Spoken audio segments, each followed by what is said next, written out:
बिस्मिल्लाहिर्रहमानिर्रहीम। अस्सलाम वालेकुम। I am professor Bilal Munir, your physics teacher. आज हम डिस्कस करने जा रहे हैं लेक्चर नंबर 9, जो कि NMT कैट के सिलेबस के यूनिट नंबर 11 पर मुश्तमिल है। सेकेंडरी की बुक में हमने इसे चैप्टर नंबर 20 के तौर पर पढ़ा है। उसके जो टॉपिक्स हमारे सिलेबस में शामिल हैं, आइए वहाँ से अपना काम शुरू करते हैं। एटॉमिक स्पेक्ट्रा का चैप्टर आपकी सेकेंडरी की बुक में चैप्टर नंबर 20 के तौर पे आपने पढ़ा है। इसकी कुछ अहम पॉइंट्स जो कि हमारे MD कैट के सिलेबस में शामिल हैं, वो हम यहाँ पे आज डिस्कस करेंगे। जिनमें से हमारे लर्निंग ऑब्जेक्टिव्स जो होंगे वो हम डिस्कस करना चाहते हैं कि जो discrete energy levels hydrogen atom में स्पेक्ट्रल लाइंस में हमें देखने को मिलते हैं, उनकी डिस्कशन। इसके अलावा ये रिलेशन किस के तहत, यानी किस रिलेशन के तहत वजूद में आया और कैसे, इसके बारे में तमाम जो हिस्ट्री है वो हम डिस्कस करेंगे। सबसे पहले हमने देखा था इस चैप्टर में कि स्पेक्ट्रोस्कोपी वो ब्रांच है फिज़िक्स की जिसमें हम बॉडीज से निकलने वाली जो रेडिएशंस है उनकी स्टडी करते हैं on the terms of wavelength and intensity. तो हमें जो एटॉमिक स्पेक्ट्रा इसके नतीजे में मिलते हैं उनकी 3 टाइप्स पाई जाती हैं। टाइप्स ऑफ स्पेक्ट्रा जो हैं, इनमें एक टाइप कॉन्टिन्यूस स्पेक्ट्रा है जो कि किसी भी बॉडी लेवल के ऊपर निकलने वाली एनर्जी को हम डिस्कस करते हैं। इससे लास्ट चैप्टर 19th चैप्टर में भी आपने इस चीज़ को डिस्कस किया था कि ब्लैक बॉडी रेडिएशन के नतीजे में जो रेडिएशंस निकलती हैं उनका जो ग्राफ होता है वो ग्राफ हमें कंटिन्यूस स्पेक्ट्रा देता है। और continuous spectra one of the types है हमारे पास निकलने वाले तमाम स्पेक्ट्रा में से। इसके अलावा अगर हम बॉडी के अंदर जाके मॉलिक्यूलर लेवल तक पहुँच जाए, मॉलिक्यूलर लेवल के ऊपर अगर हम स्पेक्ट्रा हासिल करें, यानी एनर्जी जो मॉलिक्यूलर ट्रांजिशंस के तौर पर निकलती है, अगर उसे हासिल करें तो हमारे पास बैंड स्पेक्ट्रा की टाइप देखने को मिलती है। जबकि अगर हम और माइक्रोस्कोपिक लेवल पे जाएं और अगर हम एटॉमिक लेवल पे जाके इलेक्ट्रॉन की ट्रांजिशंस के थ्रू निकलने वाली एनर्जीज को डिस्कस करें तो हमें third and very basic type जो है स्पेक्ट्रा की वो देखने को मिलती है, that is atomic spectra.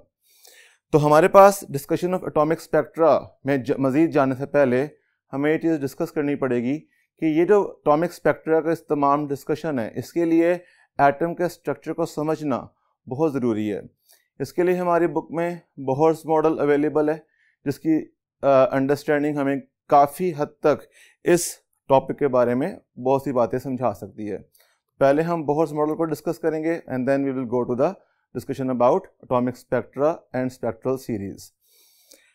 Bohr's model के बारे में आप जानते हैं, इवन 9th क्लास से हम इसको अपने केमिस्ट्री के बुक्स में देखते आ रहे हैं और कहीं फिजिक्स की कई चैप्टर्स में भी इसकी बातें आती रहती हैं।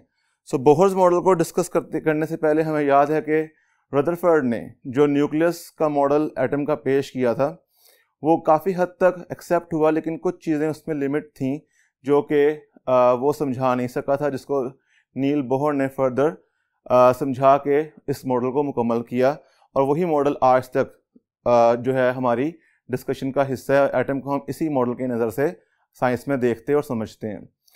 सबसे बड़ी प्रॉब्लम जो कि रदरफोर्ड के मॉडल में देखने को मिल रही थी वो थी इलेक्ट्रॉन का न्यूक्लियस के गिर्द सर्कुलेट करना, कि वो किस तरह से उसके अपने इलेक्ट्रॉन न्यूक्लियस के गिर्द रिवॉल्व करता है। क्योंकि अगर हम इलेक्ट्रोमैग्नेटिक वेव थ्योरी की बात करें तो उसके मुताबिक अगर एक नेगेटिव चार्ज पार्टिकल को एक पॉजिटिव चार्ज न्यूक्लियस के गिर्द रोटेट करना चाहिए तो अल्टीमेटली उस एनर्जी को लूज़ करते हुए उस न्यूक्लियस के साथ ऊपर गिर जाना चाहिए या उसके साथ जुड़ जाना चाहिए, जो कि ऐसा नहीं होता था। इस बात को काफ़ी कन्फ्यूजन के तौर पर लिया गया, जो कि बाद में बोहर ने अपने इस मॉडल में इस चीज़ को क्वांटम थ्योरी की रिगार्डिंग एक्सप्लेन करते हुए इसको जो है वो क्लैरिफाई किया। जो मेन पोस्टुलेट थे बोहर के वो क्या थे? तो बोहर ने 1913 में अपना ये मॉडल पेश किया जिसकी जो डिस्क्रिप्शन थी या जो बेस करता था वो classical physics as well as quantum theory दोनों की वजह से इसको प्रॉपर तरीके से एक्सप्लेन करने का हम काबिल हुए थे। पोस्टुलेट्स जो थे, पोस्टुलेट की अगर हम बात करें तो पहले ही पोस्टुलेट ने काफ़ी प्रॉब्लम्स जो आ रही थी इनको रिजॉल्व किया। ऑर्बिट का नाम पहली दफ़ा बोहर ने डिस्कस किया कि जो इलेक्ट्रॉन्स होते हैं वो एक फिक्स सर्टन पाथ एक ऑर्बिट में घूमते हैं जिनकी एक फिक्स्ड एनर्जी लेवल होता है जो कि एक फिक्स्ड ऑर्बिट का चेंज नहीं हो सकता। इसका मतलब है इलेक्ट्रॉन जब तक अपने ऑर्बिट में रहेगा यानी अपने घर में रिवॉल्व करता रहेगा, ना तो वो एनर्जी लूज करेगा ना वो एनर्जी गेन कर सकता है। इससे वो मसला हल हुआ कि एनर्जी कंटिन्यूसली निकलने की वजह से इलेक्ट्रॉन का न्यूक्लियस में गिर जाना चाहिए था, जो कि प्रैक्टिकली नहीं होता था। तो इस कंसेप्ट से बात जस्टिफाई करने को मिली। इसके बाद सेकंड पोस्टुलेट में उसने कहा कि जो घूमने वाला इलेक्ट्रॉन है वो जो एंगुलर मोमेंटम अटेन करेगा उसकी वैल्यू क्वांटाइज्ड होनी चाहिए। इसका मतलब क्या है, उसने इसको इस रिलेशन से mvr equals to n times h/2 से बताया कि कोई भी इलेक्ट्रॉन अगर ये वैल्यू या h/2 या इसका मल्टीपल इंटीग्रल मल्टीपल रखता है तो वही शेल जो है इलेक्ट्रॉन के घूमने के लिए अवेलेबल होगा। हम जानते हैं एक शेल से दूसरे शेल के दरमियान काफ़ी गैप भी है, तो क्यों अगर एक शेल के बाद इलेक्ट्रॉन उसके एक सर्टन डिस्टेंस के बाद दूसरे शेल में पाया जाता है, दरमियान में क्यों एग्जिस्ट नहीं कर सकता या रिवॉल्व नहीं कर सकता? तो दैट इज़ वाई कि आपके पास जो एनर्जी की वैल्यू है और एंगुलर मोमेंटम की वैल्यू है वो क्वांटाइज्ड होनी चाहिए। ये बात उसने हमें बताई थी। तो n की वैल्यू यहाँ पे इंटीग्रल मल्टीपल है, that is 1 2 3 and complete integer होने चाहिए। इसके अलावा जो लास्ट पोस्टुलेट था उसमें बताया गया कि एनर्जी कब इलेक्ट्रॉन लूज या गेन कर पाएगा, क्योंकि अपने शेल में रहते हुए तो हमने कहा कि वो लूज और गेन नहीं कर सकता। तो जब वो ट्रांजिट करता है from one shell to the other, अगर उसे एनर्जी दी जाए या वो एनर्जी छोड़ के एक शेल से दूसरे शेल जाना चाहता है तो ये वो काम उसको एक एटम के अंदर करना अलाउ है। लेकिन उसके लिए कुछ शराइत हैं कि अगर इलेक्ट्रॉन को हायर एनर्जी स्टेट से लोअर एनर्जी स्टेट में यानी कि ऊपर वाले शेल से नीचे वाले शेल में यानी कि न्यूक्लियस के दूर वाले शेल से न्यूक्लियस के करीब वाले शेल में आना है, तो इस दौरान वो एनर्जी को लूज करेगा और अपनी एनर्जी को छोड़ता हुआ वो नीचे वाले शेल में शिफ्ट हो सकता है। जबकि अगर वो नीचे वाले शेल से ऊपर वाले शेल में जाना चाहता है तो ये काम वो खुद नहीं कर सकता। इस काम को करने के लिए उसको बाहर से एनर्जी सप्लाई करना पड़ती है, तो वो नीचे लोअर एनर्जी लेवल से हायर एनर्जी लेवल में शिफ्ट हो सकता है। और इस दौरान जो एनर्जी देनी होती है या एनर्जी मिलेगी हमें इस दौरान उसकी ट्रांजिशन के दौरान जब वो हायर से लोअर में जाएगा, उसकी वैल्यू उन्हीं दोनों एनर्जी शेल्स का डिफरेंस होगी जिनके दरमियान उसने ट्रांजिशन परफॉर्म करनी है। हमारे पास जो एटम होता है उसके अंदर बेशुमार एनर्जी स्टेट्स होती हैं और ये एनर्जी स्टेट्स के दरमियान इलेक्ट्रॉन की ट्रांजिशन को इस बोहर के मॉडल में बहुत सक्सेसफुली समझाया गया, जिससे हम फर्दर जो स्पेक्ट्रल सीरीज का कंसेप्ट है वो समझेंगे। इसके बाद एक MCQ को यहाँ पे हम समझना चाहेंगे ताकि हमें एक बड़ी अहम बात अबाउट एंगुलर मोमेंटम हम डिस्कस कर सकें। तो क्वेश्चन है आपके पास एक MCQ, difference in angular momentum associated with electron in two successive energy levels of hydrogen atom is. तो हाइड्रोजन एटम के कोई भी दो अगर एनर्जी लेवल्स हैं एक के बाद दूसरे वाला, सक्सेसिव कहते हैं साथ साथ वालों को कि एक के बाद दूसरा जो है, इनके दरमियान जो डिफरेंस ऑफ एंगुलर मोमेंटम है वो कितना होना चाहिए। अच्छा, अभी हमने ये बात डिस्कस की है कि जब हम एनर्जी लेवल्स की बात करते हैं तो एनर्जी लेवल्स जो होते हैं एटम में, ये एनर्जी लेवल्स जब हम इनमें शिफ्ट करते हैं जैसे कि 1 से 2 या 2 से 3, हर एक का जो नंबर है वो क्वांटाइज्ड है, यानी कि कोई शेल आपको 1.5 पे 2.7 पे कोई ऐसे नंबर पे नहीं मिलेगा जो इंटीजर ना हो।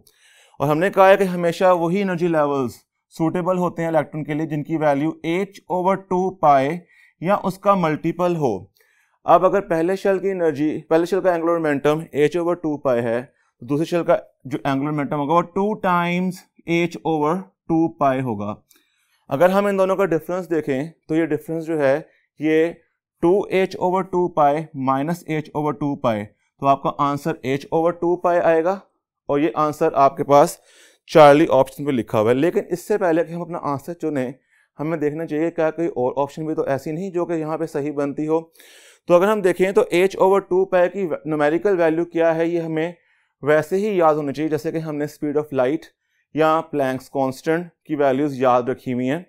अगर हम देखें तो h क्या है, h is basically Planck's constant 6.63 10⁻³ joule second, whereas 2π अगर हम 2 और पाई की वैल्यू पुट कर 3.142, तो अगर सिंप्लीफिकेशन के ऊपर अगर आप देखें तो नीचे 2 into 3.14 ये भी नियरली यू कैन से 6.2 और 3 का राउंड अबाउट वैल्यू आएगी, और नीचे ऊपर 6.6 से नीचे 6.3 या 2 हो तो ये वैल्यू नियरली 1 से थोड़ी सी बड़ी होगी। तो ये वैल्यू होती है 1.05 इंटू 10 पावर माइनस 34 जॉल सेकेंड, और ये वैल्यू भी आपके पास बीटा ऑप्शन पे अवेलेबल है। तो ये जो वैल्यू है ये h/2 पाई की न्यूमेरिकल वैल्यू है, और ये है h/2 पाई, और डेल्टा में है कि बोथ b एंड c। तो हम कहेंगे कि हमारे पास जो वैल्यू है that is both b and c, और इसको हम h कट के नाम से भी जानते हैं। अक्सर आपको ये इस सिंबल के तौर पे भी लिखा हुआ मिल सकता है, that is known as h cut. तो ये हमारा बेसिक इंट्रोडक्शन था अबाउट बोहर्स मॉडल, जो कि हमें बताता है कि हमारे पास जो एटम के अंदर इलेक्ट्रॉन की रिवॉल्विंग है वो किस तरह से समझाई जा सकती है या समझी जा सकती है, और इसी को देखते हुए हम बहुत से ऐसे चीज़ें, ऐसे कंसेप्ट डिस्कस कर सकते हैं जो पहले एक नामुमकिन सी बात हुआ करती थी। आइए आगे नेक्स्ट व्हाइट बोर्ड पर चलते हैं। हमारे पास इसी जो information about electron revolving in an atom है, इसके मुताबिक बोहर्स ने 3 चीज़ों को क्वांटाइज कहा। क्वांटाइज का मतलब है कि दे चेंज स्टेप बाय स्टेप, यानी कि इसके अंदर जो चेंज, जो तब्दीली आएगी वो एक तरीके से एक पैटर्न के तहत आएगी। जिसके बाद अभी हमने एंगुलर मोमेंटम के बारे में ये बात समझी कि अगर हम पहले से दूसरे शेल में या दूसरे से तीसरे शेल में, यानी किसी भी 2 सक्सेसिव शेल के दरमियान अगर हम ट्रांजिशन करते हैं तो एंगुलर मोमेंटम का चेंज फिक्स होता है, जो कि होता है h/2 पाई, और ये इंटीग्रल मल्टीपल होता है। और इंटीग्रल मल्टीपल का मतलब है कि अगर आप किसी एक शेल की वैल्यू निकालेंगे तो वो उस शेल के जो प्रिंसिपल क्वांटम नंबर है या शेल का जो नंबर है उसका मल्टीपल होगी, और किसी 2 सक्सेसिव के दरमियान डिफरेंस निकालेंगे तो वो आपको हमेशा h/2 पाई मिलेगा। सिमिलरली एंगुलर मोमेंटम के बाद जो रेडियस ऑफ अ शेल, यानी कि जो न्यूक्लियस से बाहर एनर्जी लेवल्स हैं उनका न्यूक्लियस से फासला, जिसे हम रेडियस कहते हैं, ये भी क्वांटाइज्ड हैं, और ये तरीके से स्टेप बाय स्टेप चेंज होते हैं। स्टेप में एक तरतीब से इजाफा आता है। वो तरतीब हमने इस formula that is Rn equals to n square R1 से डिस्कस की थी।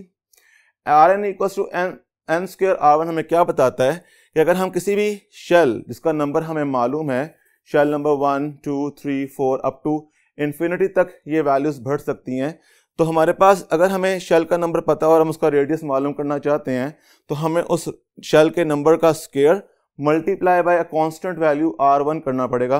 What is this R1? On certain mathematical solution हमारे पास जो आंसर आता है that is for R1 the numerical value is 0.053 nanometer. ये जो डिस्टेंस है ये है न्यूक्लियस से पहले शेल का फासला हाइड्रोजन एटम के अंदर, और ये जो फासला है ये एक कांस्टेंट वैल्यू है, यानी कि ये वैल्यू कभी भी चेंज नहीं हो सकती। अगर आप एक न्यूक्लियस की बात करते हैं तो न्यूक्लियस से दूर जब हम पहले शेल की तरफ जाते हैं तो ये जो डिस्टेंस है इस न्यूक्लियस से पहले शेल का that is given by this value R1। अगर आपने इससे फर्दर दूर अगले शेल तक जाना है तो उसके लिए आपको ये वाला फॉर्मूला फॉलो करना पड़ेगा, दैट शोज दैट कि जो हमारे पास रेडियस है किसी भी शेल का वो उसके शेल के नंबर के स्क्वायर से प्रोपोर्शनल है। मींस कि अगर आप 1 के बाद सेकंड शेल पे जाएंगे तो रेडियस में जो वैल्यू आएगी दैट इज 2 स्क्वायर R1, तो उसकी वजह से आपके पास नेक्स्ट जो हमारे पास रेडियस आएगा अगले शेल का वो आएगा 4R1। सिमिलरली अगर आप थर्ड शेल में जाएंगे तो यही वैल्यू बढ़ के हो जाएगी 9R1, और अगर आप इससे अगले शेल में जाएंगे तो सिमिलरली फॉर फोर्थ शेल 4 का स्क्वायर 16 होता है, दैट इज 16R1। आप एक चीज ऑब्जर्व कर रहे हैं कि जो चेंजेस आ रही हैं वो एक तरतीब से आ रही हैं, that repetition is n square, यानी कि जिस शेल में का रेडियस आप चाह रहे हैं उस शेल के नंबर का स्क्वायर ले लें और उसको R1 से अगर मल्टीप्लाई कर दिया जाए तो ये आपको आंसर जो है उस शेल का डिस्टेंस फ्रॉम अ न्यूक्लियस बता सकता है। अब इसके मुताबिक बेशुमार क्वेश्चंस आपको पूछे जा सकते हैं। किसी भी 2 शेल के डिस्टेंस की रेशियो पूछी जा सकती है, किसी भी 2 शेल्स के दरमियान के आपस का जो डिस्टेंस यानी जो फासला है वो भी हम पूछ सकते हैं, और ये भी देख सकते हैं कि एक शेल का डिस्टेंस दूसरे शेल से कितना ज़्यादा है। तो ये जो हमारे पास इंफॉर्मेशन है, आप इस छोटी सी स्टेटमेंट जो कि आपके सामने लिखी हुई है, इसे हमने सीरीज ऑफ रेडियाई कहा है, इसके थ्रू आप किसी भी टाइम क्वेश्चन को पढ़ते हुए आंसर निकाल सकते हैं।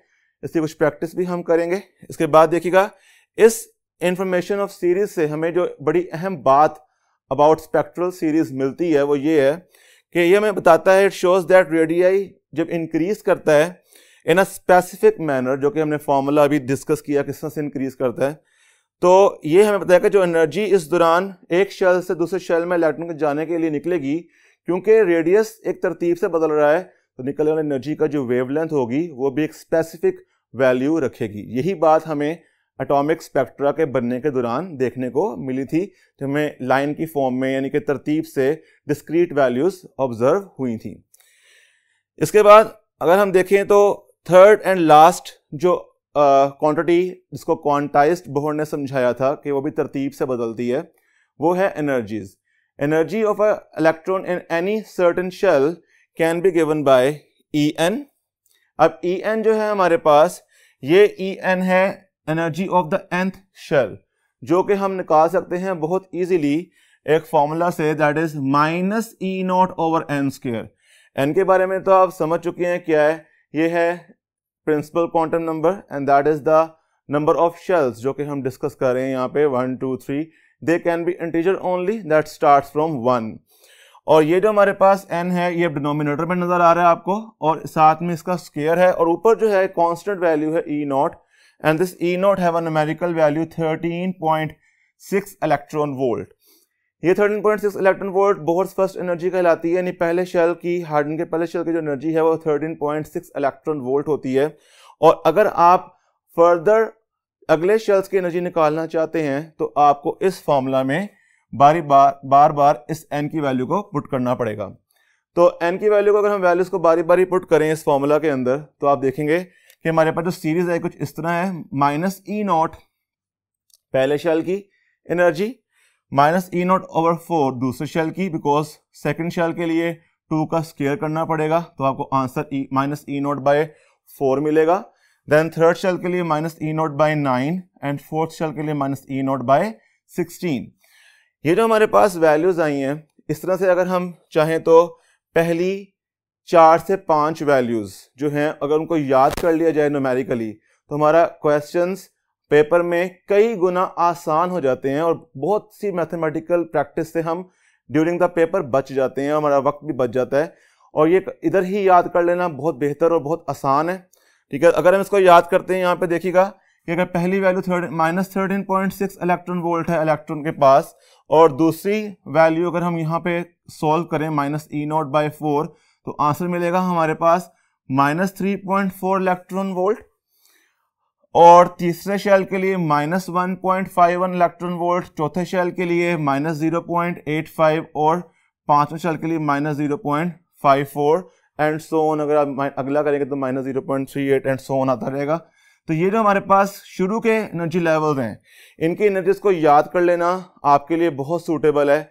ये आप अपने प्रैक्टिस में इस चीज़ को शामिल कर लें कि आपने एनर्जीज ऑफ अ शेल, यानी शुरू के जो शेल्स हैं उनकी एनर्जीज की न्यूमेरिकल वैल्यूज को आपने अपनी लर्निंग में शामिल रखना है।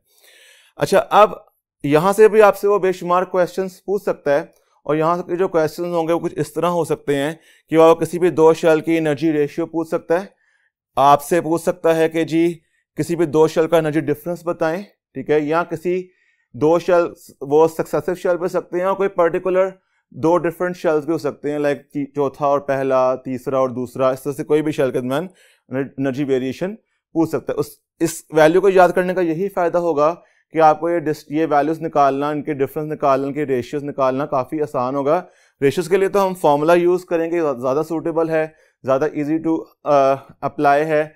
हमने खुद ये चीज़ फैसला करना होता है कि ड्यूरिंग द मैथमेटिकल वर्क कि हम किस मेथड या किस प्रोसेस को चुनेंगे तो हमारा काम जल्दी और आसानी से रिजल्ट देगा। तो ये चीज़ प्रैक्टिस से हम अपने अंदर जो है वो इंड्यूस कर सकते हैं। इसके अलावा हमारे पास एक बात बहुत अहम है जो अक्सर बच्चों को ड्यूरिंग द MCQs कंफ्यूज करती है, और वो इस बात को जो है वो इतनी वैल्यू नहीं करते ड्यूरिंग द स्टडी। तो बाद में फिर एक छोटा सा वर्ड उनका MCQ ख़राब भी कर सकता है, इसको आपने नहीं रिपीट करना। वो ये है कि हमारे पास जो n=1 है, इसको हम ग्राउंड स्टेट का नाम देते हैं, ग्राउंड स्टेट। और ग्राउंड स्टेट हमेशा शेल नंबर 1 को कंसिडर करते हैं। शेल नंबर 1 से अगर हम ऊपर जाएंगे तो जो हमारे पास सेकंड जो एनर्जी लेवल जैसे n=2 आएगा, इसको हम फर्स्ट एक्साइटेड स्टेट कह सकते हैं। Like n=2 is considered as first excited state. हालांकि n=2 है और अगर शेल का नंबर देखा जाए तो वो सेकंड शेल बनता है, लेकिन एक्साइटेड स्टेट नंबर 1 होती है। सिमिलरली अगर ऊपर जाएंगे n=3 it can be named as second excited state and so on. तो ये इन बातों के रिगार्डिंग हम MCQ भी देखते हैं अपने इसी पेज के ऊपर। अगर आप पहले जरा नीचे आ जाएं, इस MCQ को डिस्कस कर लेते हैं, जो कि आपकी इस बात को ज़्यादा बेहतर तरीके से समझा भी सकता है। लिखा हुआ है the energy of second excited state of hydrogen atom is -13.6 electron volt. अगर हमारे पास energy of second excited state जो है वो, अच्छा जी, इसी कंसेप्ट को दोबारा समझने के लिए हम एक MCQ डिस्कस करते हैं। लिखा हुआ है the energy of ground state of hydrogen atom is -13.6 electron volt. The energy of second excited state is, उसने आपको बताया कि एनर्जी ऑफ ग्राउंड स्टेट जो है वो -13.6 इलेक्ट्रॉन वोल्ट है, और हम जानते भी हैं, इस बात को हमने अभी भी डिस्कस भी किया और ये लर्निंग में बड़ा अहम पार्ट है। तो कहता है बताइएगा the energy of second excited state is. अच्छा, आप सेकेंड का नाम सुनते ही हमने फ़ौरन से पहले n=2 पे नहीं जाना, because it's second excited state. तो अभी हमने डिस्कस किया है कि अगर हमारे पास n=2 फर्स्ट एक्साइटेड स्टेट है तो सेकेंड एक्साइटेड स्टेट जाहिर बात है इससे ऊपर वाली होगी, और उसके लिए हम n=3 का यूज़ करेंगे। तो उसका मतलब है second excited state is basically n=3। और n=3 के लिए जो हम एनर्जी लिखते हैं, अगर तो हमारे पास ऑप्शन में फॉर्मूला वाइज होता तो हम -E0/9 लिखते, लेकिन अगर आप यहाँ देखें तो हमने ये वैल्यूज़ याद की हैं और हमारे पास थर्ड शेल यानी n=3 के लिए जो वैल्यू है वो है -1.51 इलेक्ट्रॉन वोल्ट। तो सेकेंड एक्साइटेड स्टेट का नाम सुनने के बाद हमें ये चीज़ का मालूम हुआ कि हमें थर्ड शेल के बारे में पूछा जा रहा है, और इसके मुताबिक अगर हम ऑप्शन चुनेंगे that become equals to option beta. तो इससे हमारी ये जो इम्पोर्टेंट बात थी कि हमने ग्राउंड स्टेट और एक्साइटेड स्टेट्स के बारे में इस बात को याद रखना है कि जब एक्साइटेड स्टेट के बारे में पूछा जाएगा तो हमने किस तरह से उसके नंबर ऑफ शेल यानी n का पता लगाना है। तो इसकी प्रैक्टिस के तौर पर हमने ये MCQ डिस्कस किया। अब कुछ इंपॉर्टेंट पॉइंट्स देख लेते हैं बोहर्स मॉडल के रिगार्डिंग, और उनमें सबसे अहम हमारे पास फॉर्मूला है kinetic energy and potential energy of electron and total energy of electron in a shell. तो हमारे पास जो formula of kinetic energy in a shell है दैट इज ke²/2rn, और ये पॉजिटिव होती है इन नेचर। इन बातों को आपने याद रखना है कि जो काइनेटिक एनर्जी है that is positive in nature, whereas potential energy के लिए फॉर्मूला है -ke²। न्यूमरेटर दोनों का सेम है, लेकिन डिनोमिनेटर में फ़र्क देखिएगा, यहाँ पे 2rn था, यहाँ पे सिर्फ rn है। तो -ke²/rn is the formula for potential energy. Nature भी नेगेटिव है और वैल्यू भी डिफरेंट है काइनेटिक एनर्जी से। तो ये जो दो फॉर्मूला हैं ये हमने कन्वर्ट किए थे काइनेटिक एनर्जी ½ mv² वाले फॉर्मूला को in terms of ke and rn, और पोटेंशियल एनर्जी का वैल्यू भी हमने ड्यूरिंग द डेरिवेशन हमने कन्वर्ट की थी किसमें -ke²/rn। अगर हम दोनों को ऐड करें तो आप जानते हैं कि kinetic energy plus potential energy जो है that will results in total energy, और अगर हम इनको ऐड करें आपस में तो ये वैल्यू हाफ जब आप निकाल देंगे 1 में से, अगर आंसर आएगा अगेन 1/2, तो टोटल एनर्जी की वैल्यू जो है वो आएगी -1/2 ke²/rn। तो ये 3 बहुत बेसिक फार्मूला हैं जो कि हमें एज ए न्यूमेरिकल वैल्यू भी आ सकते हैं अगर हम इसको देखें पेपर में, लेकिन इनके बारे में कुछ डिफरेंट तरीके से भी क्वेश्चंस आ जाते हैं। जैसे कि मिसाल के तौर पे अक्सर इनकी रेशियोज पूछ लेता है। ये जो रेशियोज हैं कैसे पूछ सकता है, कहता है जी बताएं कि kinetic energy of a electron in nth shell की उसी शेल में टोटल एनर्जी से क्या रेशियो होगी। तरतीब का आपने ख्याल रखना होता है, जो स्टेटमेंट में उन्होंने पहले नाम लिखा है या पहली पूछी है या ratio of certain quantity to certain quantity पूछी है, जिसका नाम पहले आता है अमूमन वो ऊपर लिखी जाती है न्यूमरेटर में। तो काइनेटिक एनर्जी के रेशियो का टोटल एनर्जी से निकालेंगे तो फॉर्मूला ऑफ काइनेटिक एनर्जी का पूरा आप यहाँ पे प्लेस करें और टोटल एनर्जी का भी फॉर्मूला पूरा नीचे प्लेस करें, तो आप देखेंगे कि इनकी न्यूमेरिकल वैल्यू एग्जैक्टली सेम है दोनों की, तो 1:1, लेकिन यहाँ पे नेगेटिव साइन आने की वजह से आपके पास आंसर आएगा 1:-1। तो जो ratio of kinetic energy to total energy होगी वो होगी 1:-1। लेकिन अगर ऐसे ही आपसे एक और रेशियो पूछ ले, फॉर एग्जांपल हम एक और रेशियो देख लेते हैं, टोटल एनर्जी के रेशियो अगर पोटेंशियल एनर्जी से पूछता है, तो अगर आप ऑब्जर्व करें तो हमारे पास अगर टोटल एनर्जी जो है उसकी वैल्यू भी नेगेटिव है, पोटेंशियल एनर्जी की वैल्यू भी नेगेटिव है, तो नेगेटिव नेगेटिव से कट जाएगा। लेकिन अगर आप न्यूमेरिकल वैल्यू देखें तो उसकी डिनोमिनेटर में 2 नहीं है, यहाँ पे 2 है। अगर हम डिवाइड करेंगे टोटल एनर्जी को पोटेंशियल एनर्जी से तो हमारे पास सिर्फ और सिर्फ डिनोमिनेटर में 2 बचेगा, तो हमारे पास आंसर आएगा 1:2। सिमिलरली वो इन रेशियोज को रिवर्स भी कर सकता है। बिफोर गिविंग आंसर आपको चेक करना है इन फॉर्मूलाज की मदद से कि उसने किन दो के बारे में रेशियो पूछी है। फॉर प्रैक्टिस हमने 1-2 रेशियोज को देख भी लिया है। इसके बाद variation of kinetic potential in total है with the change of the principal quantum number और द नंबर ऑफ शेल। तो अगर n में इजाफा करते हैं और हम न्यूक्लियस से दूर जाते हैं, ये हमारा न्यूक्लियस है फॉर एग्जांपल, और ये हमारे पास डिफरेंट शेल हैं, ठीक है, n1, n2 और n3, ठीक है, एंड सो ऑन। अगर हम दूर जा रहे हैं तो आप जानते हैं रेडियस में इजाफा हो रहा होता है। रेडियस में इजाफा भी किस तरह से कि n के स्क्वायर से इजाफा होता है, और इनके जो आंसर्स आएंगे वो कैसे आएंगे आप देखें तो काइनेटिक एनर्जी के डिनोमिनेटर में Rn है, अगर n बढ़ेगा Rn बढ़ेगा, Rn बढ़ेगा तो Ke की न्यूमेरिकल वैल्यू कम होगी, और न्यूमेरिकल वैल्यू कम होने की वजह से आप देखें तो n की वैल्यू बढ़ने से काइनेटिक एनर्जी में डिक्रीज कंसिडर होता है, डिक्रीज आता है। तो ये डिक्रीज जो है ये जैसे जैसे हम दूर जाते हैं तो हमारे पास जो काइनेटिक एनर्जी ऑफ इलेक्ट्रॉन है वो कम होती चली जाती है। लेकिन अगर हम यही बात पोटेंशियल एनर्जी के या टोटल एनर्जी के फॉर्मूला में पुट करें तो हमारे पास रिलेशन तो देखें इनवर्स ही लग रहा है, यानी कि इनवर्सली प्रोपोर्शनल है, Rn डिनोमिनेटर में है, और पोटेंशियल एनर्जी के अगर n की वैल्यू बढ़ाएंगे Rn बढ़ेगा, तो न्यूमेरिकल वैल्यू पोटेंशियल एनर्जी की भी कम होनी चाहिए, लेकिन नहीं होगी क्योंकि नेगेटिव साइन है। आप जानते हैं कि जितना न्यूमेरिकल नंबर छोटा होता जाता है नेगेटिव वर्ल्ड में, उतनी ही उसकी सिग्निफिकेंस ज़्यादा होती जाती है। तो हमारे पास more small negative number will give us a bigger significance, that means potential energy जो है उसमें इजाफा होगा जब हम शेल में न्यूक्लियस से दूर जाएंगे। सिमिलरली सेम ऐसे ही टोटल एनर्जी के लिए है, जितना हम दूर जाते जाते हैं हमारे पास टोटल एनर्जी में भी इजाफा होता चला जाता है। अच्छा, अब आप देखते हैं कि जब हमारे पास नेगेटिव नंबर्स होते हैं, अगर नेगेटिव नंबर्स में हम बढ़ने की तरफ जाएं तो हम एक्चुअली में ज़ीरो को अप्रोच कर रहे होते हैं। लाइक जिस तरह -5 है, -4, -3, -4, -5 से नंबर में बड़ा है, यानी कि न्यूमेरिकल नंबर में छोटा है लेकिन सिग्निफिकेंस जो है उसकी ज़्यादा है। सिमिलर हम बढ़ते जाएंगे तो हमारे पास 0 आएगा। इसी तरह से अगर हम दूर जाएंगे न्यूक्लियस से तो आप देखें कि फॉर फर्स्ट शेल हमारे पास आयोनाइजेशन एनर्जी, यानी वो एनर्जी जो हम इलेक्ट्रॉन को देकर उसको पहले शेल से निकाल सकते हैं, आयोनाइज करवा सकते हैं, फ्री करवा सकते हैं, वो एनर्जी है 13.6 इलेक्ट्रॉन वोल्ट।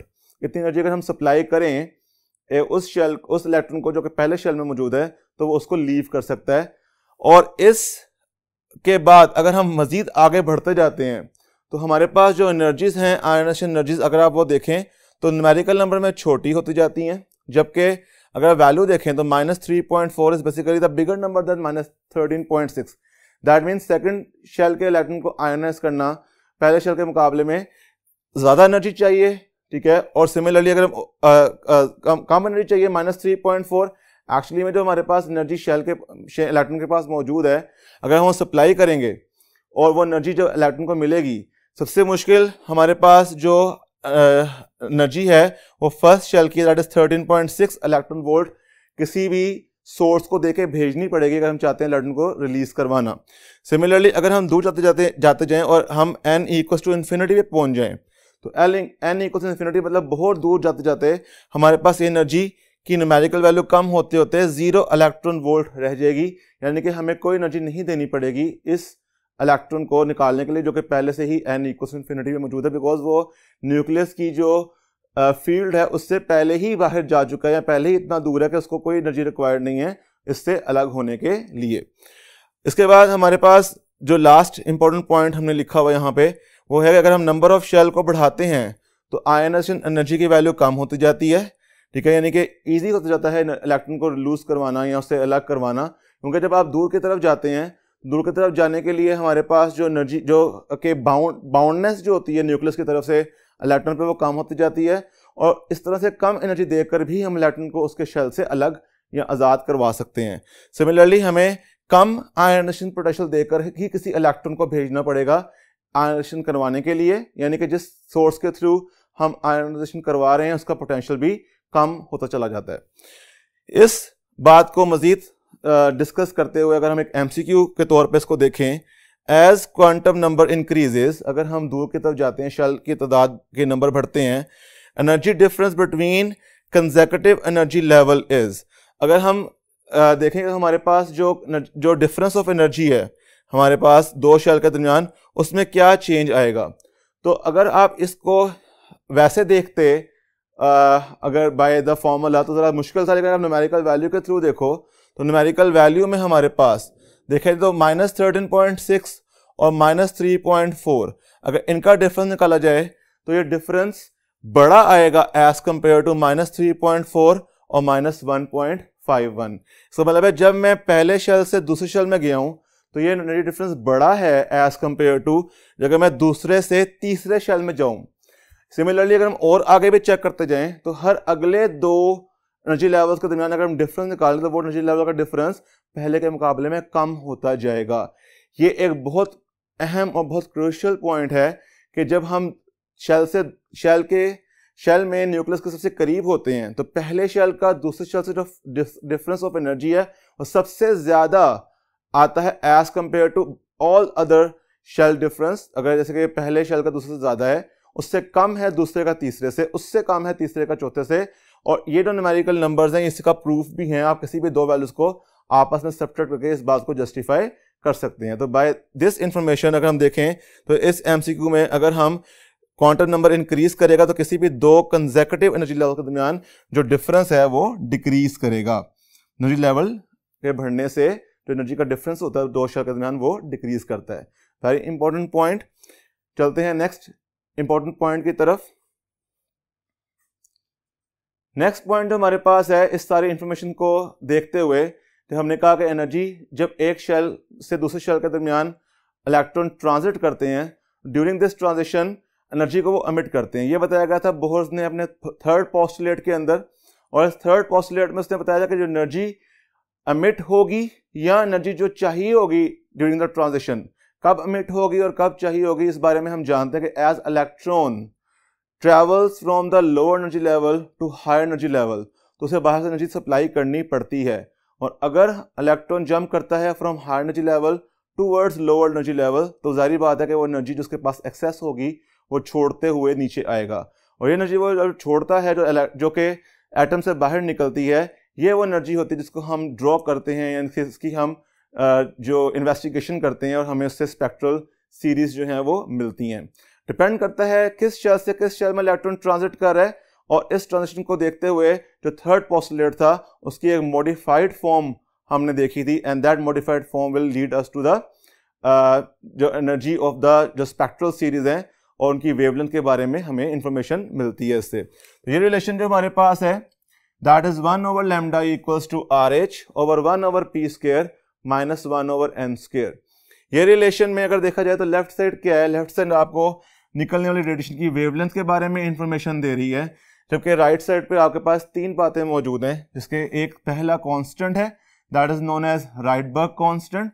वैल्यू आपने इसकी याद रखनी है, दैट इज 1.09 10⁻⁷ पर meter. During the mathematical derivation अगर आप उसको कहीं पे यूज कर रहे हैं विदाउट कैलकुलेटर तो आप इसको 1 भी ले सकते हैं एज योर अप्रॉक्सीमेटेड वैल्यू, लेकिन जब डिपेंड करता है कि आंसर किस फॉर्म में दिया हुआ है तो उसके मुताबिक आप इसको वैल्यू पुट करेंगे। या अक्सर आप देखेंगे कि आपके जो सोल्यूशन है उनमें आंसर जो है वो में सिंपल RH आपको वैसे ही दिख रहा होगा। तो ये डिपेंड्स अपॉन द ऑप्शंस कि आपने इसकी न्यूमेरिकल वैल्यू को इस्तेमाल करना है ड्यूरिंग द कैलकुलेशन और नॉट। इसके बाद नेक्स्ट जो है हमारे पास वैल्यू तो हमें याद होनी चाहिए, एज इट इज पेपर में भी आ सकती है। इसके अलावा ये जो हमारे पास P है, this P will refer to the low energy state where as N refer to the high energy state.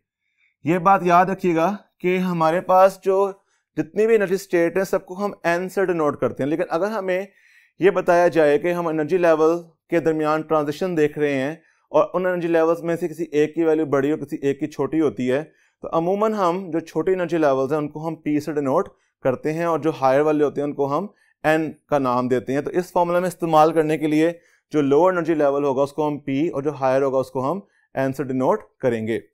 अच्छा, अगर हम देखें हमारे पास अगर दो एनर्जी लेवल्स हैं, जैसे कि N और P की बात हो रही है, तो अगर हम इन N और P वाले एनर्जी लेवल्स को डिस्कस करते हैं तो हमने कहा कि जो लो एनर्जी लेवल है वो P है, हायर वाला जो है वो N है। अगर तो इलेक्ट्रॉन जंप करके आता है फ्रॉम हायर टू लोअर, तो इस दौरान जो एनर्जी को वो अमिट करेगा, ये एनर्जी क्या वेवलेंथ रखेगी, ये रिलेशन हमें इसके बारे में इंफॉर्मेशन देगा। और नंबर 2, अगर कोई इलेक्ट्रॉन चाहता है जाना फ्रॉम लोअर टू हायर, तो इसको एनर्जी देनी पड़ेगी और ये दोनों एनर्जीज के वैल्यू एग्जैक्टली बराबर होगी। फर्क सिर्फ इतना कि देनी पड़ रही है कि हमें मिल रही है, डिपेंड करता है किस शेल से किस शेल में जा रहा है, यानी कि लोअर से हायर या हायर से लोअर, लेकिन ये वैल्यू हमेशा इन दोनों शेल्स का डिफरेंस होगी। वेवलेंथ निकालना चाहते हैं तो रिलेशन आपके सामने मौजूद है। इन रिलेशन को इस्तेमाल करते हुए अगर हम देखें हमारे पास एक शेल में एक एटम के अंदर बेशुमार एनर्जी लेवल हो सकते हैं। कुछ एनर्जी लेवल हमने यहाँ पे ड्रॉ किए हुए हैं और आप एक चीज़ ऑब्जर्व कर रहे हैं कि जो एनर्जी लेवल्स हमारे पास हैं, मैंने n से 2 का फासला ज़्यादा, उसके बाद 2 से 3 का फासला उससे कम, 3 और 4 का उससे कम और 5 इस यानी कि कम करते जा रहे हैं फासला। ये फासला क्यों कम होता जा रहा है? बिकॉज अभी हमने पढ़ा है लास्ट पार्ट में कि हमारे पास जब हम न्यूक्लियस से दूर जाते हैं तो जो एनर्जी के डिफरेंसेस हैं वो कम होते जाते हैं। दैट इज़ वाई हमने इसको रिप्रेजेंट करने के लिए इन डिस्टेंस को ज़्यादा से कम की तरफ रखा है। अच्छा, अगर आप देखें कि हमारे पास जब इलेक्ट्रॉन ट्रांजिट करेगा तो फॉर एग्जांपल अगर वो नीचे की तरफ ट्रांजिट करता है फ्रॉम द लोअर शेल, तो फर्स्ट शेल में इलेक्ट्रॉन कहां से आ सकता है? It can come from the very next shell number 2, it can come from the next shell 3, then 4, then 5 और इन्फिनिटी तक से ये जितने भी शेल होंगे वहां से ये 1 में अगर फॉल करे तो इस दौरान जो एनर्जी वो एमिट करेगा उसकी जो वेवलेंथ होगी that is taken as Lyman series. Lyman series है, ये हमारे पास रिलेट करती है when electron transit from the higher energy level to the shell number 1 और अ ग्राउंड स्टेट। और इसके नतीजे में जब हम फॉर्मूला अप्लाई करेंगे, फॉर्मूला आपके सामने जहां P है वहां हमने 1 प्लेस कर दिया और N की वैल्यू वेरी कर सकती हैं 1 से बड़ा नंबर जो है 2 और 2 से ऑनवर्ड इन्फिनिटी तक। ठीक है, तो इन्फिनिटी तक ये वैल्यूज जो है वो जा सकती हैं, लेकिन इसमें 1 नहीं आएगा N की जगह, बिकॉज P की जगह पे 1 इस्तेमाल किया, लोवेस्ट शेल है। और इस दौरान अगर हम यही काम करें और इलेक्ट्रॉन को फॉल करना पड़े सेकंड शेल में, तो सेकंड शेल में इलेक्ट्रॉन शेल नंबर 3 से आ सकता है, शेल नंबर 4 से आ सकता है, शेल नंबर 5 से आ सकता है और ऊपर इन्फिनिटी से भी आ सकता है, लेकिन 1 से जाएगा तो इस दौरान एनर्जी को एमिट नहीं करेगा बल्कि एनर्जी रिक्वायर्ड करेगा।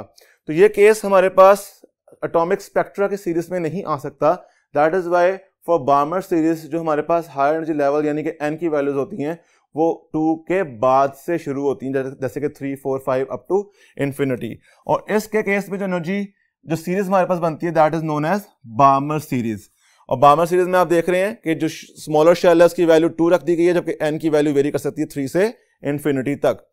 जबकि इससे अगला शेल अगर देखा जाए और हमें उसे शेल को चूज किया जाए नंबर 3 और उसके अंदर आए इलेक्ट्रॉन उसके ऊपर वाले शेल से ट्रांजिट करते हुए 4 से 5 से 6 से और इन्फिनिटी से भी आ सकते हैं, तो इतने दूर से आने वाले इलेक्ट्रॉन्स जब इस थर्ड में फॉल करेंगे तो इन तमाम ट्रांजिशन के दौरान जब लोअर शेल 3 है तो निकलने वाली जो सीरीज है वो पैस्टन सीरीज कहलाएगी। सिमिलरली अगर लोवेस्ट शेल 4 हो तो सीरीज का नाम ब्रैकेट सीरीज होता है, और अगर 5th शेल में फॉल करना हो यानी लोअर शेल P हो तो फिर हमारे पास फंड सीरीज जनरेट होती है।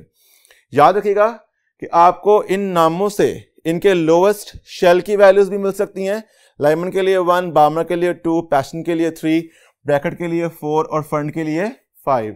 जबकि जब आपको इनके नामों से ये वैल्यूज मिल जाए लोवेस्ट शेल की, तो आप जो हायर शेल हैं उनकी जो पॉसिबिलिटीज हैं वो n यानी कि p+1 से शुरू कर सकते हैं। यानी कि आप कह सकते हैं n can be greater than p+1, यानी कि n जो है वो p नहीं होगा, p+1 से स्टार्ट होगा and it can go to the infinity. The shortcut है, याद रख सकते हैं इसको हम, कि हमारे पास जो n की वैल्यू हायर शेल की है वो p से एक बड़े नंबर से ही स्टार्ट हो सकती है। इस इंफॉर्मेशन के बाद आते हैं एक बड़ी अहम इंफॉर्मेशन के ऊपर जिसके क्वेश्चंस बेशुमार आते हैं हमारे पेपर के अंदर। वो ये कि मिनिमम वेवलेंथ कब, कितनी और कैसे मिल सकती है यहाँ से, और मैक्सिमम वेवलेंथ कब और कैसे मिलेगी।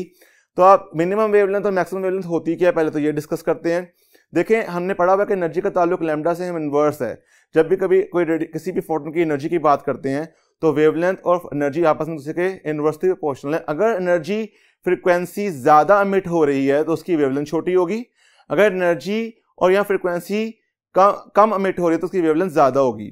तो इस बात को देखते हुए आप खुद इस चीज़ का अंदाज़ा लगा सकते हैं कि अगर आप किसी एक शेल में ट्रांजिशन करवा रहे हैं, जितना आपका इलेक्ट्रॉन करीब वाले शेल से आएगा उस शेल में फॉल करेगा, तो करीब से आने में सबसे कम ट्रांजिशन उसने की होगी, सबसे कम फासला तय किया होगा, तो इस दौरान एनर्जी सबसे कम एमिट करेगा। और एनर्जी कम एमिट करेगा तो उस टाइम वेवलेंथ सबसे ज़्यादा होगी। जबकि अगर वो बहुत दूर से आए, यानी अपनी मैक्सिमम जो ट्रांजिशन वो कर सकता है वो करे, तो उस दौरान उसकी जंप सबसे लंबी, एनर्जी चेंज सबसे ज़्यादा, जबकि वेवलेंथ उस दौरान सबसे छोटी होगी। यहाँ से हमारे पास दो कंसेप्ट निकलते हैं, वो निकलते हैं लैम्डा मिनिमम और लैम्डा मैक्सिमम का। लैम्डा मिनिमम में देखें, एक सिंपल सी बात हमें याद रखनी है कि लैम्डा मिनिमम ढूंढने के लिए आपको जो n की वैल्यू है उसको इनफिनिटी लेना होता है। अगर आपके पास सीरीज का नाम बता दिया गया है तो लोएस्ट शेल तो आपको फौरन उससे मिल जाएगा। लाइमन के लिए 1, बार्मर के लिए 2, पैसन के लिए 3, ब्रैकेट के लिए 4 और फंड के लिए 5 हम p की वैल्यू को इस्तेमाल करते हैं। जबकि n को क्या चूज करें, तो जब हमने लैम्डा मिनिमम निकालना है तो n के लिए हमेशा इन्फिनिटी चूज करेंगे, बिकॉज इन्फिनिटी से ज़्यादा दूर से ट्रांजिशन पॉसिबल नहीं है। तो इस तरह से अगर हम इन्हीं वैल्यूज को इन फॉर्मूला में पुट करके सॉल्व करना चाहें तो हमारे पास शॉर्टकट में रिजल्ट्स बनाते हैं। दैट इज, अगर हमारे पास फर्स्ट शेल है तो लैम्डा मिनिमम की वैल्यू होगी 1/RH, अगर सेकंड बार्मर सीरीज है तो 4/RH, थर्ड पैसन सीरीज है तो 9/RH। अगर आप ऑब्जर्व करें तो आपको ये चीज रियलाइज हो रही है कि डिनोमिनेटर में तो RH है, लेकिन न्यूमरेटर में अगर आप देखें तो वहां पे आपको n का स्क्वायर, p का स्क्वायर मिल रहा है। p का square over RH can be the shortcut to find the lambda minimum for any of the series. Series का नाम सुनते ही आपको p की वैल्यू मिल जाएगी और p की वैल्यू को देखते ही आप उसकी लैम्डा मिनिमम को बआसानी इस शॉर्टकट फॉर्मूला से निकाल सकते हैं। वैल्यूज तो हमें ये याद भी हो जाती है, कोई इतनी मुश्किल या टफ नहीं है वैल्यूज ये। लेकिन अगर आपको लैम्डा मैक्सिमम पे जाना है तो लैम्डा मैक्सिमम के बारे में आपको इस बात का ख्याल रखना पड़ेगा कि लैम्डा मैक्सिमम के लिए आपको करीब तरीन वाले शेल से आना है। जैसे कि अगर आपको मिसाल के तौर पे फर्स्ट शेल में फॉल करना तो करीब तरीन शेल नंबर 2 ही बनता है। तो 2 से अगर 1 में इलेक्ट्रॉन फॉल करेगा तो वो इस सीरीज के लिए लैम्डा मैक्सिमम यानी सबसे बड़ा लैम्डा और सबसे छोटी एनर्जी एमिट करेगा। सिमिलरली अगर आपको शेल नंबर 3 में आना है तो शेल नंबर 3 में करीब तरीन शेल 4 भी है और 2 भी है। आप 4 से फॉल करवाएंगे इलेक्ट्रॉन को तो मिनिमम एनर्जी और मैक्सिमम लैम्डा एमिट होगा, जबकि अगर आप नीचे से ऊपर की तरफ जाएंगे तो इस केस में तो एनर्जी देनी पड़ती है, तो ये केस पॉसिबल नहीं है। एमसीक्यू में दोनों बातें पूछ जा सकती हैं, तो आपको इस बात का ख्याल रखना है कि एनर्जी हमेशा ऊपर वाले शेल से नीचे वाले शेल में इलेक्ट्रॉन के ट्रांजिशन के दौरान ही निकलती है। अगर आप देखें तो अगर आपके पास पहला शेल है तो पहले शेल में अगर आप मैक्सिमम वेवलेंथ निकालना चाहते हैं तो मैक्सिमम वेवलेंथ के लिए क्या करना पड़ेगा कि आपके पास लोएस्ट शेल तो 1 है, लेकिन हाईएस्ट शेल की वैल्यू को आपने क्या लेना है, आपने हाईएस्ट शेल को लोएस्ट शेल से एक ज्यादा लेना है। That means for n you will use p+1। जो भी सीरीज है आपके पास उस सीरीज में जो p की वैल्यू आपने सीरीज के नेम को देखते ही पहचान ली थी उससे एक वैल्यू बड़ी ले लें और उसको इस फॉर्मूला में पुट करके सॉल्व कीजिएगा, then you will have the value of the lambda maximum. जैसे अगर आप पहले के लिए करो तो हमारे पास 1 square minus n square, n की जगह पे 2 आएगा, ठीक है, और ऊपर है दैट इज 1/1 का स्क्वायर माइनस 1/2 का स्क्वायर। सिंप्लीफाई करें यू विल गेट 3/4 आएगा, रेसिप्रोकल करें तो 4/3 RH आएगा। सिमिलरली यही काम आप सेकंड के लिए, थर्ड के लिए, तो ये सारी आपकी प्रैक्टिस है, ठीक है, इसको आप प्रैक्टिस के तौर पे कर सकते हैं, ठीक है। और अगर प्रैक्टिस करेंगे तो इसकी वैल्यूज को आप जो है वो यहाँ पे लिख लें, टेबल मुकम्मल कर लें, और टेबल मुकम्मल करने के साथ साथ आपको प्रैक्टिस भी हो जाएगी और पेपर में आपको करना इसको आसान भी लगेगा। और अगर वो उसको न्यूमेरिकल वैल्यू कहता है, लाइक आपको वो नैनोमीटर में या एंगस्ट्रम में इसकी वैल्यू पूछता है, तो आपको इस बाकायदा फिर RH की वैल्यू को पुट करने के बाद उसको सॉल्व करना पड़ेगा और आपको अपना करीब तरीन आंसर जो है उसके सोल्यूशन के दौरान ज़रूर मिल जाएगा। अक्सर स्टूडेंट ये प्रैक्टिस भी करते हैं कि वो इन वैल्यूज़ को यहीं से निकाल के न्यूमेरिकल नंबर्स को साथ में लिख लेते हैं, और इन साथ में लिखने से क्या होता है कि उनको समहाउ क्वेश्चन पढ़ने के बाद जब ऑप्शन देखते हैं तो उन्हें कई दफ़ा अपनी प्रैक्टिस की वजह से न्यूमेरिकल वैल्यूज़ याद भी रहती हैं कि किस सीरीज़ की रेंज जो है मिनिमम और मैक्सिमम लैम्डा की कहाँ से स्टार्ट होकर कहाँ तक होती है। तो इस तरह की प्रैक्टिस के दौरान ही काफ़ी ऐसी आसानी हो जाती है कि पेपर में क्वेश्चन उन्हें बिल्कुल भी मुश्किल नहीं लगते। आप भी ये प्रैक्टिस कर सकते हैं और आपके लिए ये टेबल आपके लिए समझना और पूरा इसको अपने लिए अपने हाथ से प्रैक्टिस करना आपके लिए बहुत फ़ायदेमंद रहेगा। आखिरी बात जो सीरीज से रिलेटेड वो क्या है कि जब आपके पास रेडिएशन जो फोटॉन्स निकलते हैं उनकी एनर्जी किस रीजन में लाई करती है। आप जानते हैं कि इलेक्ट्रोमैग्नेटिक वेव सीक्वेंस हमारे पास एक बड़ी सी फैमिली होती है, और इस बड़ी सी फैमिली में हमारे पास रेडियो वेव से लेकर गैमा रेज तक बेशुमार इलेक्ट्रोमैग्नेटिक वेव्स जो हैं वो हमने पढ़ी थी और उसका पूरा टेबल बनाया था। तो जब हम इनकी एनर्जी सीक्वेंस की बात करते हैं तो हमारे पास लाइमन सीरीज जो है उसकी रेडिएशन एनर्जी जो है वो यूवी अल्ट्रावायलेट रीजन में फॉल करती है, जबकि बार्मर सीरीज की जो एनर्जी है वो विजिबल रेडिएशन देती है, दैट इज वॉयलेट से लेकर रेड तक जो तमाम कलर्स हैं वो हमें बार्मर सीरीज में देखने को मिलते हैं। जबकि जो बाकी तीन सीरीज हैं Paschen, Brackett and Pfund series, they fall in a infrared region. बड़े इंपॉर्टेंट MCQs हैं, ठीक है, आसान भी हैं और उतने ही इंपॉर्टेंट भी हैं जी। इसी बात को समझने के लिए कुछ MCQs हम देखते हैं। तो if an electron comes to the N1 यानी पहले शेल में फॉल करता है N5 से यानी फिफ्थ शेल से, तो बताइएगा कि maximum number of spectral line कितनी जनरेट करेगा। अच्छा, अगर जब आप फॉल करेगा पहले शेल में पांचवें शेल से, जैसे कि हम यहाँ पे एक छोटा सा केस बनाते हैं, पहले शेल से पांचवें शेल में फॉल करने के कई पॉसिबिलिटीज बन सकती हैं। हो सकता है कि पांचवें से सीधा पहले में आ जाए, हो सकता है वो पांचवें से पहले दूसरे में आए, फिर दूसरे से पहले में, या पांचवें से तीसरे में, तीसरे से सीधे पहले में। इस तरह कितनी पॉसिबिलिटीज बन सकेंगी। तो हम जाहिर बात है वहां बैठ के डायग्राम तो नहीं बनाएंगे, we should need a formula बड़ा सिंपल और आसान सा है। आप n इंटू n-1/2 यूज कर सकते हैं तब जब आपके पास किसी भी हायर शेल से पहले शेल में इलेक्ट्रॉन फॉल करता है। जैसे कि इस टाइम हायर शेल फिफ्थ है, तो फिफ्थ से अगर वो फॉल करता है पहले शेल में, तो आप इस फॉर्मूला को यूज करते हुए अपनी वैल्यू निकाल सकते हैं। जैसे कि n की जगह 5 है ना, तो हम कहेंगे जी 5 इंटू 5 -1/2, ठीक है, and that is 5 into 4 20/2 is 10 आपका सही आंसर आएगा। अच्छा, अगर आपके पास वो कहता है कि जी इलेक्ट्रॉन जंप कर रहा है from higher shell to lower और फर्स्ट शेल में फॉल नहीं करता, लाइक वो दूसरे में तीसरे में फॉल कर देता है, तो उसके लिए आप एक और फॉर्मूला यूज कर सकते हैं, दैट इज n-p का additive factorial. What is meant by additive factorial?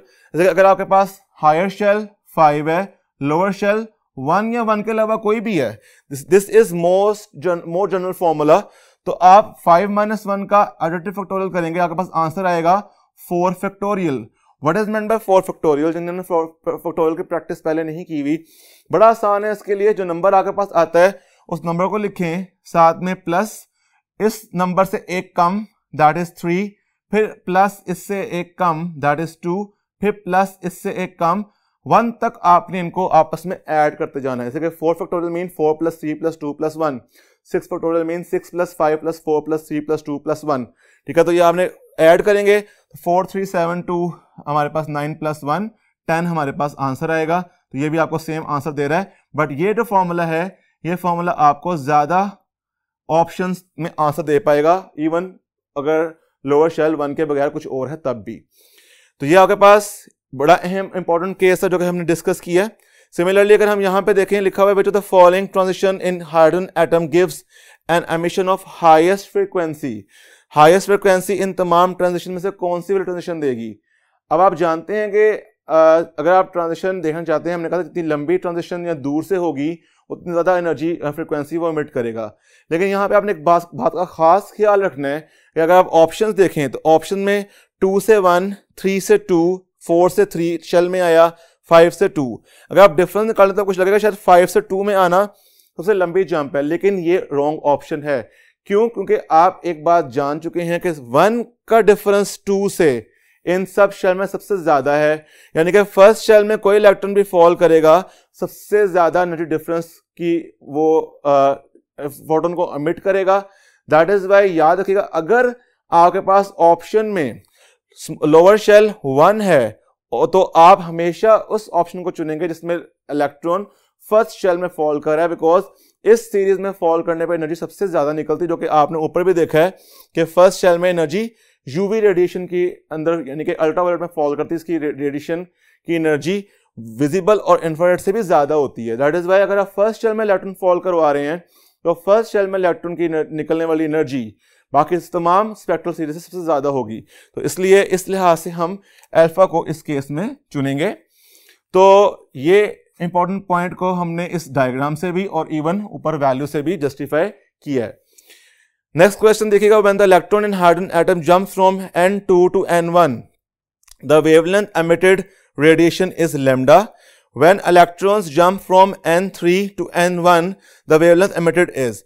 2 से 1 आता है तो रेडिएशन जो निकालता है उसकी वेवलेंथ को लैम्डा से डिनोट किया गया, तो यानी कि N2 से N1 की ट्रांजिशन के दरमियान लैम्डा। तो बताएं 3 से 1 में आएगा तो वैल्यू क्या होगी? अगर आप ऑप्शन देखें तो ऑप्शन लैम्डा की शक्ल में है। दैट इज पहले हम लैम्डा को इनिशिएट करवाते हैं कि वो है क्या। तो आप जानते हैं, पढ़ा था formula, it is 1 over lambda, यानी कि अगर आप देखें तो 1 over lambda equals to RH 1 over p square minus 1 over n square है। इसका हम एक शॉर्टकट लिखते हैं, वो शॉर्टकट क्या है? That is lambda equals to n square p square over n square minus p square into 1 over RH। ये जो फॉर्मूला हमारे पास है, इस फॉर्मूला में हम क्या कर सकते हैं कि जल्दी अपनी वैल्यू स्प्लिट करके अपने आंसर तक पहुंच सकते हैं। हालांकि इस फॉर्मूला में और इसमें कोई डिफरेंस नहीं है, सिर्फ मॉडिफाइड फॉर्म है। वैल्यूज देख लेते हैं कैसे हमने ये बात कही है। तो अगर हम इसको पहले केस के लिए करें तो n बड़ा नंबर है 2 और हमारे पास n को 2 ले लेंगे और p की जगह पे 1 आ जाएगा, बिकॉज हमें छोटे जो भी शेल होगा उसको हम p से डिनोट करेंगे। वैल्यू स्प्लिट करते हैं हमारे पास, तो n का स्क्वायर 2 का स्क्वायर 4 और 1 का स्क्वायर 1, तो ऊपर 4 आ जाएगा। नीचे n का स्क्वायर 4 माइनस 1 का स्क्वायर 1, तो 4 माइनस 1 3 आ जाएगा और RH डिनोमिनेटर में आ जाएगा। 4/3 RH वैल्यू आएगी लैम्डा की। लैम्डा की वैल्यू हम निकाल चुके हैं। अगर आप थोड़ा सा इसको मॉडिफाई करके ऐसे इसको RH के लिए सॉल्व कर लें तो RH चला जाएगा ऊपर, लैम्डा आ जाएगा नीचे। ठीक है, तो आप इसको इस तरह लिख सकते हैं, RH equals to 4/3 into lambda. ऐसा क्यों किया? तो अगले केस में इसको हम आसानी से सिंप्लीफाई कर सकते हैं। देखो अगला केस है कि हमने है ना 3 से 1 में के लिए आएंगे तो हमारे पास लैम्डा प्राइम हो जाएगा, एक नया लैम्डा है। इस नए लैम्डा को डिस्कस करने के लिए हम क्या करेंगे कि n अब हमारे लिए 3 होगा, p हमारे लिए 1, because p is a smaller low energy level. तो हम कहेंगे जी कि 3 का स्क्वायर 9 और 1 का स्क्वायर 1, तो ऊपर 9 आ जाएगा 9। जबकि अगर डिनोमिनेटर देखें तो डिनोमिनेटर में हमारे पास 9 minus 1 that is 8 into RH। RH की वैल्यू अभी हम निकाल चुके हुए हैं, दैट इज 4/3 लैम्डा। अगर मैं इसको सिंप्लीफाई करूं तो मैं यहां पे जहां RH है वहां 4/3 लैम्डा पुट करूंगा।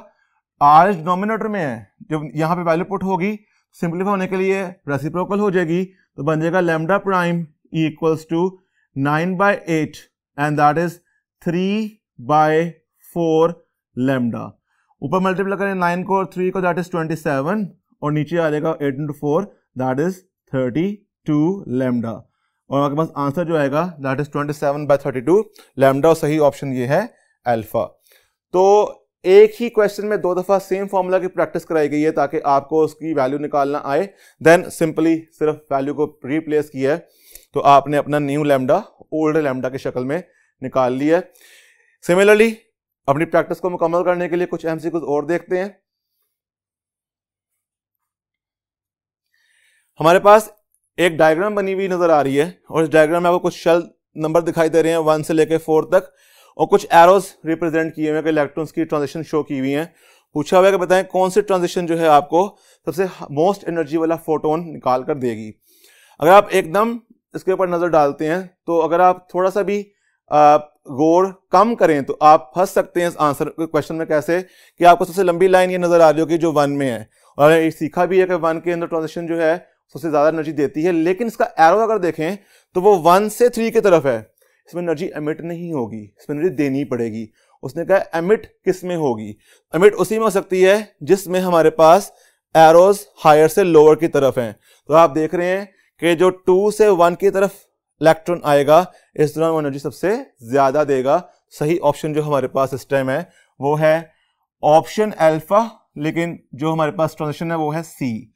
तो सी ट्रांजिशन ऑप्शन अल्फा पे मौजूद है और ये हमारे पास इस टाइम सबसे हाईएस्ट एनर्जी देगी, बिकॉज इसमें एनर्जी निकलेगी और इसमें भी निकलेगी, इसमें भी निकलेगी, लेकिन इसमें एनर्जी देनी पड़ेगी। हालांकि ये ट्रांजिशन लंबी है लेकिन हमारे पास निकलने वाली एनर्जी में ये वाली ट्रांजिशन जो है वो हमें हाईएस्ट वैल्यू देगी। वेरी सिमिलरली बहुत एक आसान एमसीक्यू और, ratio of energies of H atom hydrogen atom in first to second excited state is. अब एक्साइटेड स्टेट की बात की है, फर्स्ट एक्साइटेड स्टेट और सेकंड एक्साइटेड स्टेट में क्या फर्क है? आप जानते हैं कि जो फर्स्ट n इक्वल्स टू 1 होता है हम ग्राउंड स्टेट लेते हैं और फर्स्ट एक्साइटेड स्टेट के लिए हम 2 इस्तेमाल करते हैं और सेकंड के लिए 3, that is first excited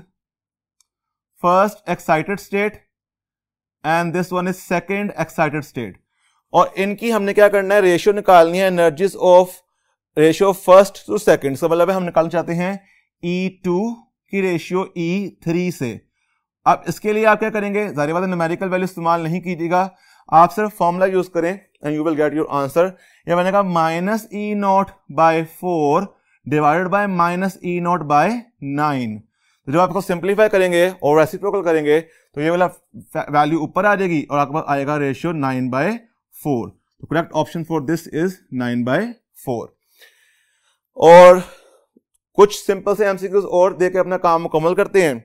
ionisation energy of hydrogen atom is equals to, तो ionisation energy of hydrogen atom, इसमें एक इलेक्ट्रॉन होता है और एक ही शेल होता है। तो आप जानते हैं पहले शेल में जो एनर्जी देनी पड़ती है इलेक्ट्रॉन को एमिट करवाने के लिए, उसको निकालने के लिए, वो E0 होती है जो पहले शेल की एनर्जी होती है। तो वो उसकी वैल्यू -13.6 इलेक्ट्रॉन वोल्ट होती है। तो अगर हम उसको 13.6 इलेक्ट्रॉन वोल्ट की एनर्जी देंगे इलेक्ट्रॉन को तो वो अपने इस शेल को लीव कर सकता है। तो सही ऑप्शन जो है इसकी वो है 13.6 इलेक्ट्रॉन वोल्ट। नेक्स्ट क्वेश्चन है, which photon carries the most energy, most frequency, most momentum. आप जानते हैं कि जो रीजन आपको डिस्कस किया जा रहा है आपको वो नजर आ रहा है विजिबल रीजन है। इसके लिए आप violet, indigo, blue, green, yellow, orange, red पढ़ा हुआ है आपने, जिसमें जो वॉयलेट है एनर्जी में सबसे ज्यादा, फ्रीक्वेंसी में सबसे ज्यादा और मोमेंटम में सबसे ज्यादा और लैम्डा में सबसे कम वैल्यू रखता है, जबकि रेड जो है वो एनर्जी में इस सीक्वेंस सबसे कम, फ्रीक्वेंसी में सबसे कम, मोमेंटम में सबसे कम, जबकि लैम्डा में सबसे ज्यादा होता है। तो उसने कहा है मोस्ट एनर्जी का पूछा है, इसका मतलब है इस पूरे सीक्वेंस में वॉयलेट पहले नंबर पे आएगा और इसको हम यहाँ पे करेक्ट ऑप्शन चुनेंगे और फिर बाद में आप देख सकते हैं सीक्वेंस क्या बनता है उसके मुताबिक। अगर आपको सीक्वेंस दिया हुआ तो सीक्वेंस को अरेंज कर लेंगे। फिलहाल आपसे पूछा था कि मोस्ट एनर्जी किसमें, तो वॉयलेट में है। लास्ट एमसीक्यू भी देखिएगा, which of the following spectral series lies in ultraviolet region. तो हम जानते हैं कितना सिंपल है कि जो बार्मर सीरीज है वो विजिबल रीजन में लाई करती है, जबकि पैस्टन सीरीज इंफ्रारेड में और ब्रैकेट सीरीज भी इंफ्रारेड में, जबकि लाइमन सीरीज जो है वो अल्ट्रावायलेट रीजन में फॉल करती है, which is the basically in this sequence the highest energy sequence और स्पेक्ट्रल सीरीज। तो ये था जी आपका आज का lecture that regarding from the chapter number 20। I hope कि आपको इस इंपॉर्टेंट लेक्चर की तमाम बातें अच्छी तरह समझ आ चुकी होंगी। प्रैक्टिस कीजिएगा, प्रैक्टिस से आपका काम काफी हद तक आसान हो जाएगा। Best of luck, take care बेटा, अल्लाह हाफिज।